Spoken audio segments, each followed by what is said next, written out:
Hey guys, just popping on to do a quick video about anxiety, which seems to be a common theme in my office these days. So the main thing to remember with anxiety is that it's a reaction to a perception of a loss of control. Let me say that again. A reaction to a perception of a loss of control. So you think you're losing control or don't have control in a given situation. That's your perception. Your perception is your reality, and that causes you some anxiety. So the counter to that is that the antidote for anxiety is control. So taking control of the things that you can. I want you to think about life as a continuum of with acceptance on one end and change on the other. There are certain things we have to just accept. There's not a thing we can do about them. Other things that we can actually change and have an impact on. And then, of course, lots of things that fall in the middle. So what I want you to think about is that in life, you have to continuously adjust to work with what's in front of you, work with the situation that you've got and the resources that are available to you. So right now in our world, the coronavirus pandemic is creating a lot of anxiety. Personally, I've already switched to decaf, but that's just me. So what can we do about this, right? What do we have this anxiety. It's normal given the situation, normal reaction to an abnormal situation. What do we do with it? The best thing we can do is to realistically assess what's in front of us at any given time and take control of the things that we actually can. Now, once you've figured out what you can control, you just take action, get moving on it.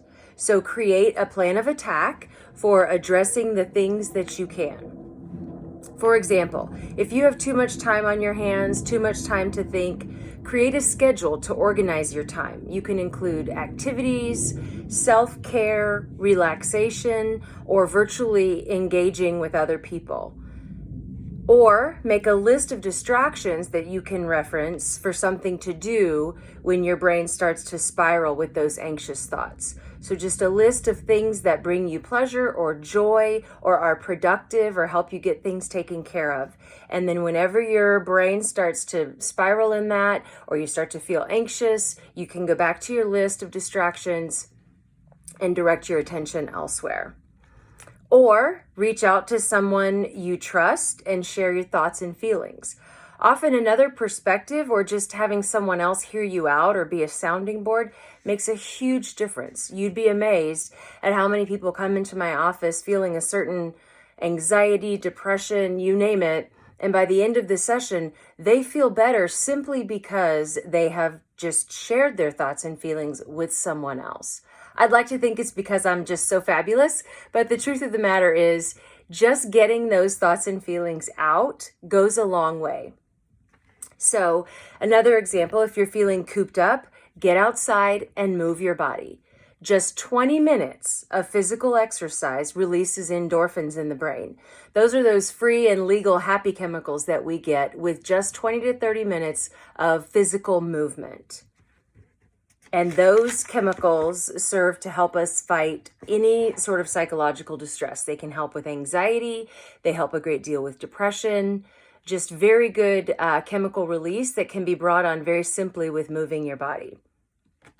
Another example, if you're in your head a lot, come up with a word or a phrase that you can say to yourself to redirect your attention or calm your anxiety.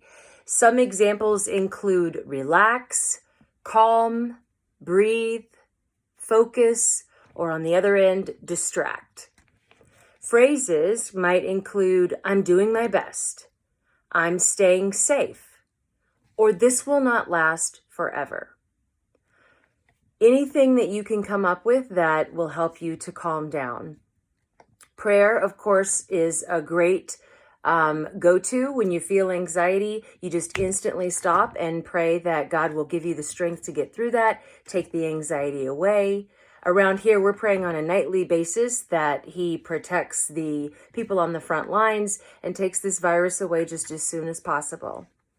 So, to sum up, take charge of your anxiety by focusing on what you can actually control. Once you identify what that is within your current situation, whatever is in front of you, create a plan of attack to deal with it.